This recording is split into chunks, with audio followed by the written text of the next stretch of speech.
The story of the Rothschild fortune does not begin on a battlefield, nor in a palace, but in a narrow street of Frankfurt's Jewish ghetto, where money moved quietly, carefully, and under constant restriction.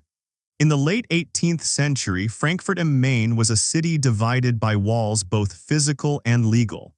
Jews were confined to the Judengasse, locked in at night, barred from most professions, and excluded from land ownership. Yet it was here, inside a cramped house marked by a red shield, the Rotes Schild, that Mayer Amschel Rothschild learned the one skill that could cross borders when people could not: finance. Coins, bills of exchange, and credit traveled farther than armies, and they did so invisibly. Mayer Amschel understood early that money, when trusted, could move the machinery of states more reliably than force. Mayer Amschel's rise was not sudden. He began as a dealer in rare coins and antiquities, serving German princes who valued history as a symbol of legitimacy. His most important early client was Wilhelm IX, Landgrave of Hesse-Kassel, one of the wealthiest rulers in Europe, whose fortune was built on mercenary subsidies paid by Britain during the American Revolutionary War. Wilhelm's money needed discreet handling, especially as revolutionary France destabilized Europe. Mayer Amschel became the guardian of that fortune, learning how to move capital across borders during war, occupation, and regime collapse. This was not ideological finance. It was survival finance, born in an age when banks failed with governments and fortunes disappeared with crowns. The architectural setting of Rothschild power would later reflect this origin. Unlike royal palaces designed to dominate skylines, early Rothschild buildings emphasized security, access, and discretion. The thick walls, inner courtyards, controlled entrances, structures designed not to impress but to endure. These were houses meant to outlast regimes. Architecture became a silent language of financial resilience, a theme that would repeat across Europe as the family expanded. The turning point came with a decision that would define the Rothschild dynasty. Mayer Amschel sent his 5 sons to 5 financial capitals: Frankfurt, London, Paris, Vienna, and Naples, creating an unprecedented private banking network bound not by contracts but by blood. This was not merely expansion, it was a communications revolution. In an era before telegraphs, the Rothschilds built their own courier systems, using trusted messengers, coded letters, and redundant routes. Information arrived faster than it did for governments, and in wartime, speed was everything. Knowing the outcome of a battle hours or days earlier than competitors meant the difference between profit and ruin.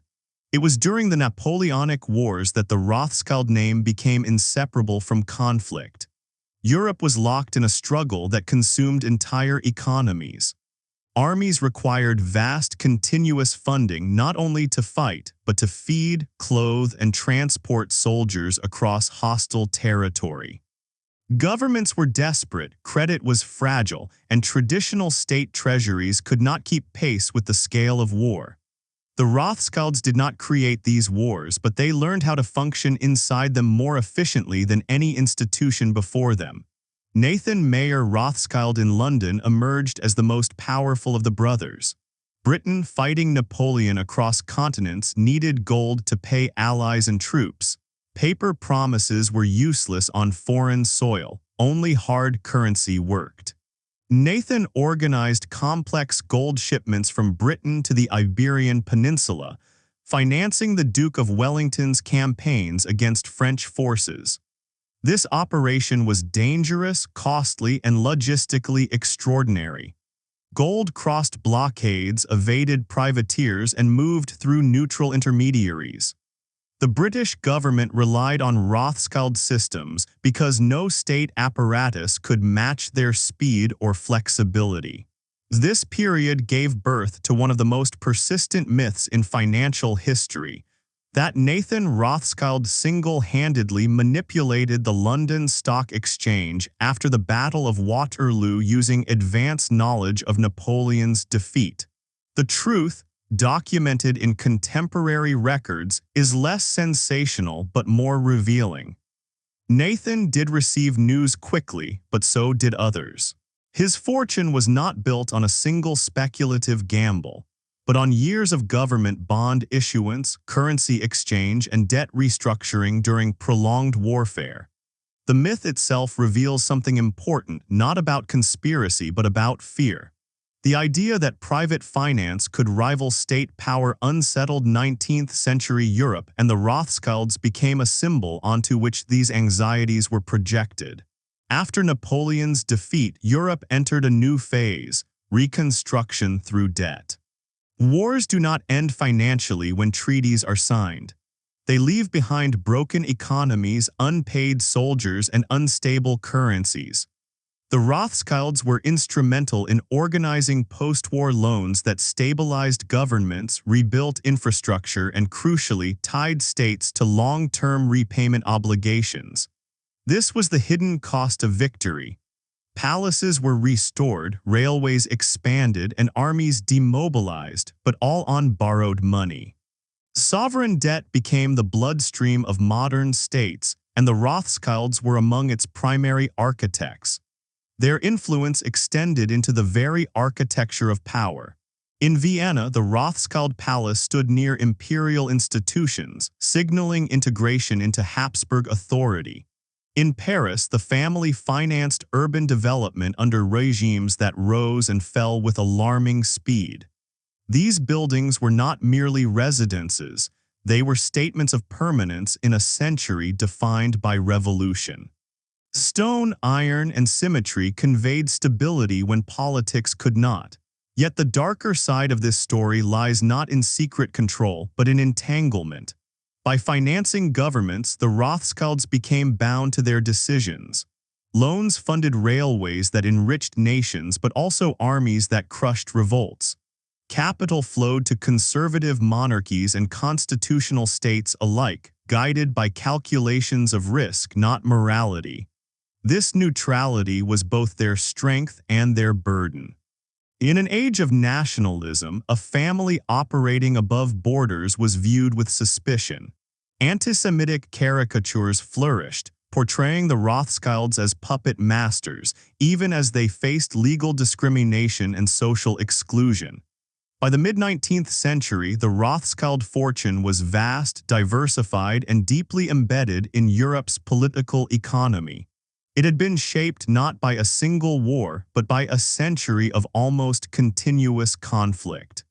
Each crisis refined their methods, expanded their reach, and reinforced the enduring truth that modern warfare is impossible without finance. The Rothschilds did not command armies, but they understood something equally powerful. Wars are fought with weapons, but sustained with credit.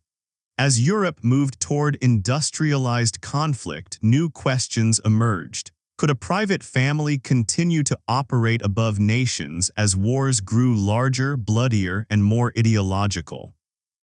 And what happens when the systems that create wealth also magnify destruction?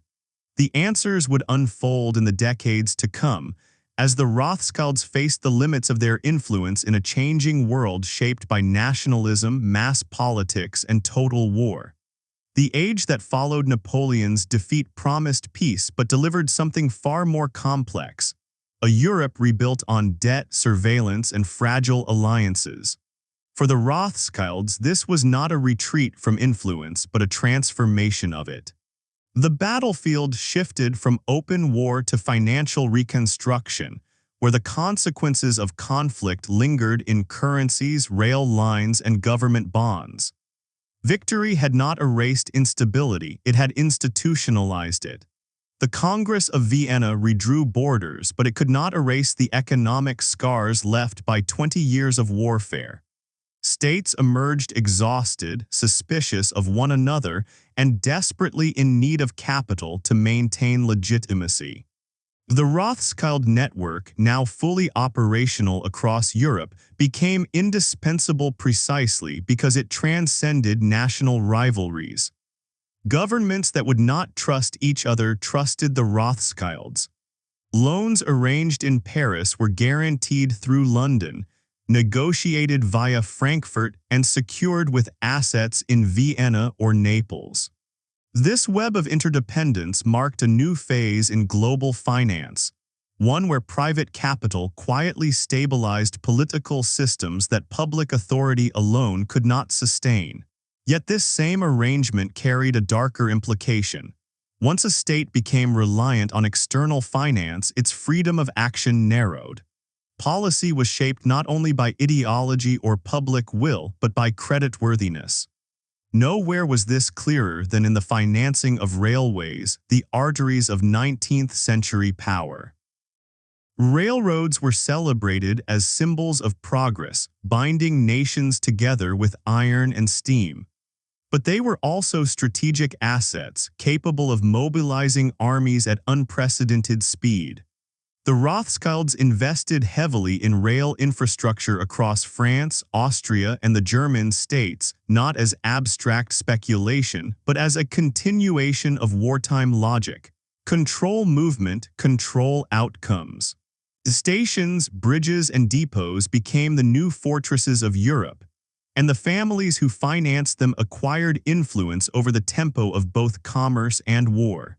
The architecture of Rothschild estates evolved alongside this power. In France, James de Rothschild's Château de Ferrières was designed on a scale rivaling royal palaces, with vast halls meant to host emperors and ministers.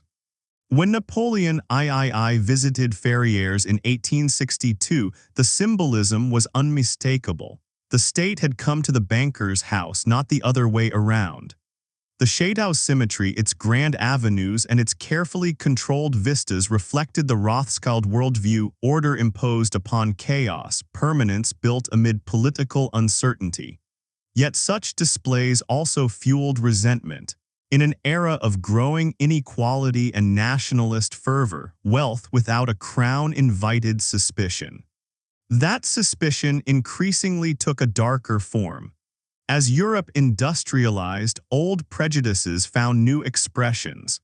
The Rothschilds became central figures in anti-Semitic narratives that blamed financial crises, wars, and social upheaval on a supposed Jewish conspiracy. These myths ignored the documented reality of Rothschild loans propping up conservative monarchies and liberal regimes alike. They also ignored the family's vulnerability. Despite their wealth, the Rothschilds remained outsiders in many societies, dependent on legal protections that could be withdrawn with a change of regime. Their fortune was vast, but it rested on unstable political ground. The revolutions of 1848 exposed this fragility. Across Europe, uprisings erupted against monarchies demanding constitutions, national unity, and social reform. Markets panicked. Governments teetered. The Rothschilds found themselves financing regimes under siege while simultaneously safeguarding their own assets against collapse. In Vienna, Salomon Mayer Rothschild faced mobs outside his palace as the Habsburg order cracked. Though the revolution ultimately failed, it marked a turning point. The idea that finance could remain neutral amid ideological struggle was becoming untenable. As the century progressed, wars became more industrial, more national, and more total. The Crimean War demonstrated how logistics, supply chains, and credit determined outcomes as much as battlefield tactics. While the Rothschilds did not dominate Crimean financing in the same way they had during the Napoleonic era, the war underscored a critical truth: modern conflict required industrial-scale funding. States began developing their own central banks and bureaucracies capable of managing debt, slowly eroding the unique position once held by private dynasties. Yet the Rothschilds adapted. They diversified into mining, oil, and global trade, extending their reach beyond Europe into colonial economies. This expansion tied their fortunes to imperial systems that extracted resources from Asia, Africa, and the Americas. Once again, war and wealth intertwined. Colonial conflicts, though often distant from European capitals, were financed through the same mechanisms that had funded continental wars. The human cost was immense, but it rarely appeared on balance sheets. By the late 19th century, the Rothschilds stood at a crossroads. Their power was still formidable, but the world was changing. Nationalism hardened borders. Anti-Semitism became more politicized. And the scale of impending conflict dwarfed anything Europe had yet experienced. The family that had mastered the art of financing limited wars between dynasties now faced the prospect of mass mobilization, ideological struggle, and unprecedented destruction. The question was no longer whether wars could build fortunes, but whether any fortune could survive the wars to come. By the turn of the 20th century, the world that had made the Rothschilds indispensable was quietly dissolving. The long 19th century, defined by dynastic rivalry, limited wars, and gentlemanly diplomacy, was giving way to an age of mass politics, industrial militarization, and popular nationalism. Finance, once a discrete tool of statecraft, was becoming a public obsession, blamed for inequality, imperial ambition, and social unrest. For the Rothschilds, whose wealth had been built by navigating the fault lines between empires, this shift was existential. Their fortune had been forged in wars of kings. The wars ahead would be fought by entire societies. The outbreak of the First World War marked a rupture unlike any before it. In earlier conflicts, private banking houses had been able to operate across borders, maintaining channels of communication even between enemy states. In 1914, those channels snapped almost overnight. Europe divided itself into hostile blocs, and families whose identities transcended nationality suddenly became suspect. The Rothschilds, with branches in Britain, France, Austria, and beyond, found themselves on opposite sides of the same war. Brothers and cousins were legally separated by enemy lines, their correspondence censored, their shared financial operations fractured by national loyalty laws. This was not merely an emotional division, but a structural one. Governments now demanded absolute control over war finance. Central banks, treasury departments, and mass taxation replaced private syndicates as the engines of military funding. The sheer scale of World War I, millions of soldiers, endless artillery, mechanized slaughter, required levels of expenditure that even the Rothschilds could not privately underwrite. War bonds were sold directly to the public, binding entire populations to the cost of conflict. Finance became democratic in burden if not in benefit, yet the Rothschilds were not sidelined entirely. In Britain and France, they remained influential advisors and intermediaries, helping manage gold reserves, foreign exchange, and post-war debt planning. Their knowledge, accumulated over generations, still mattered, but their role had changed fundamentally. They were no longer the hidden architects of war finance. They were now one set of actors within vast national systems. The age of private financial empires quietly steering state survival was ending. The aftermath of World War I exposed another, darker legacy of war-financed modernity. Europe was economically shattered, politically unstable, and socially radicalized. The Treaty of Versailles imposed enormous reparations on Germany, creating a cycle of debt, inflation, and resentment that destabilized the entire continent. The Rothschilds, like other financial institutions, were drawn into the complex web of post-war reconstruction loans. These arrangements were meant to stabilize Europe, but they also revealed the limits of financial solutions to political trauma. Credit could rebuild railways and factories, but it could not heal humiliation or prevent extremism. Nowhere was this more evident than in Germany, where hyperinflation in the early 1920s destroyed savings and trust in institutions. Anti-Semitic narratives once again targeted Jewish financiers, with the Rothschild name invoked as a symbol of imagined betrayal.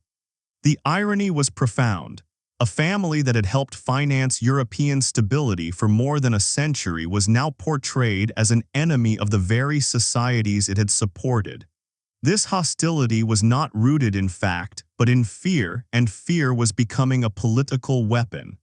The rise of Nazism transformed that fear into state policy. In Germany and later across occupied Europe, Jewish wealth was systematically expropriated. Rothschild properties, art collections, and banking interests were seized, nationalized, or destroyed. The family's grand architecture, palaces, estates, and galleries that once symbolized permanence became targets. Buildings designed to outlast regimes were stripped, repurposed, or left as hollow reminders of a world erased. The war that followed did not merely consume wealth. It sought to annihilate the people associated with it. World War II completed the transformation of global finance. States emerged with unprecedented control over economies, currencies, and capital flows. The Bretton Woods system institutionalized this control on a global scale, reducing the space for private banking dynasties to operate independently. The Rothschilds survived, but as a different kind of institution, modernized, regulated, and integrated into a financial world shaped by governments rather than above them. Looking back, the dark story of the Rothschild fortune is not one of secret domination, but of adaptation within violence. Their wealth was built in an age when war demanded private credit, when states lacked the administrative machinery to finance destruction alone. As wars grew larger and more ideological, that space closed. The Rothschilds did not engineer Europe's wars, but their fortune reveals an uncomfortable truth. Modern conflict has always depended on systems of finance that spread its costs far beyond the battlefield. The red shield that once marked a house in Frankfurt came to symbolize something much larger. A reminder that behind every cannon fired and treaty signed lies a web of credit, trust, and obligation. Wars may be fought in blood and steel, but they are sustained by balance sheets. And in that reality lies the true, unsettling legacy of the fortune that wars helped build. The wars that reshaped the 20th century did not merely reduce the influence of old financial dynasties, they altered the very meaning of power. When the smoke of World War II cleared, Europe lay physically shattered and morally exhausted. Empires had collapsed, monarchies had vanished, and the old relationship between private capital and sovereign authority was fundamentally rewritten. For the Rothschilds, survival itself marked a quiet triumph, but it was also an admission that the world which had made their names synonymous with war finance no longer existed. In the post-war era, memory became contested territory. The Rothschild fortune, once documented in ledgers and correspondence, increasingly lived in the public imagination as myth. Conspiracy theories flourished in the vacuum left by imperial decline, repeating claims of hidden control that ignored the structural reality of modern states. Governments now issued their own debt on industrial scales, controlled currencies through central banks, and regulated capital markets with unprecedented rigor. The notion that any single family could direct wars from behind closed doors belonged to an earlier century, yet it persisted because it offered a simple explanation for complex suffering. Architecturally, this shift was visible across Europe.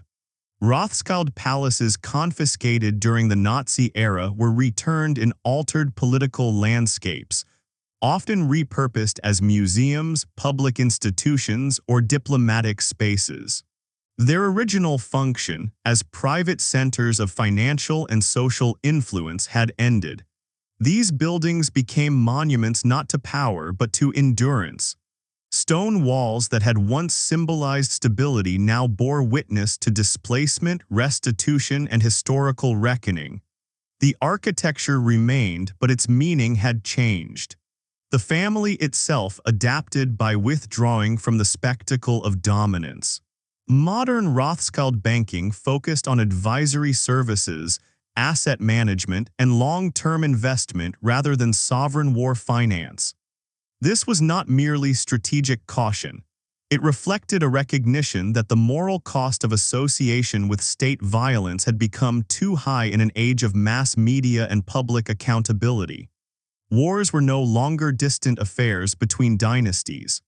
They were total experiences witnessed, recorded, and judged by entire populations. Yet the deeper legacy of the Rothschild story lies beyond the family. Their rise exposes a structural truth about modern history. Large-scale warfare has always required systems of credit capable of spreading cost across generations. Bonds, loans, and debt instruments transformed violence into an abstract obligation, payable long after the dead were buried. This abstraction made prolonged conflict possible, even routine. The Rothschilds were early masters of this system, but they did not invent it. They revealed its power and in doing so became inseparable from its consequences. Today, discussions of war finance rarely mention names like Rothschild. Instead, they focus on institutions, international banks, monetary funds, and state treasuries. The scale has grown, the mechanisms have become more complex, and accountability remains elusive. The fortune that wars helped build has been absorbed into a broader, impersonal system that no longer bears a family name, but carries the same underlying logic. The dark story, then, is not about secret rulers or hidden hands. It is about how societies choose to fund destruction, how architecture and wealth can outlast morality, and how financial systems quietly shape the limits of political action. The Rothschilds were neither villains nor saviors. They were participants in a historical process that turned war into an economic constant. In that sense, their story remains unfinished. As long as wars are financed before they are fought, the shadow of that red shield, first painted on a house in Frankfurt centuries ago, continues to fall across modern history. What endures after the wars, after the myths, after the fortunes are counted and recounted, is not a family but a system. The Rothschilds recede here not as protagonists, but as witnesses to a transformation that reshaped the modern world. Their story forces an uncomfortable reckoning with how power actually operates when violence scales beyond the capacity of states to pay for it outright. Long before tanks rolled and bombs fell, credit lines were drawn, guarantees exchanged, and future labor silently pledged. This is the deeper inheritance of the age that built the Rothschild fortune, an age that normalized borrowing against tomorrow to fight today. The persistence of conspiracy surrounding the Rothschild name reveals less about the family and more about public anxiety toward financial abstraction. Money that cannot be seen, systems that cannot be voted out, and debts that outlive governments create a psychological vacuum easily filled by suspicion. Yet the archival record is unambiguous. The Rothschilds responded to wars, they did not orchestrate them. They operated where states were weak, administrations fragmented, and information slow. As those conditions disappeared, so too did the family's singular influence. Power did not vanish, it migrated, consolidating into institutions designed explicitly to remove it from individual hands. This migration can be traced architecturally and bureaucratically. Where once private palaces hosted ministers negotiating loans, now windowless central bank buildings manage trillions behind layers of regulation. Where family correspondence once moved markets, now algorithms and policy committees do so in milliseconds. The aesthetic of power has shifted from ornamented permanence to functional opacity. Yet the underlying principle remains unchanged. War demands capital, and capital demands structure. The 20th century's great lesson was not that financiers rule wars, but that wars reorder finance. Each total conflict expanded state capacity, legitimized extraordinary intervention, and redefined acceptable levels of debt.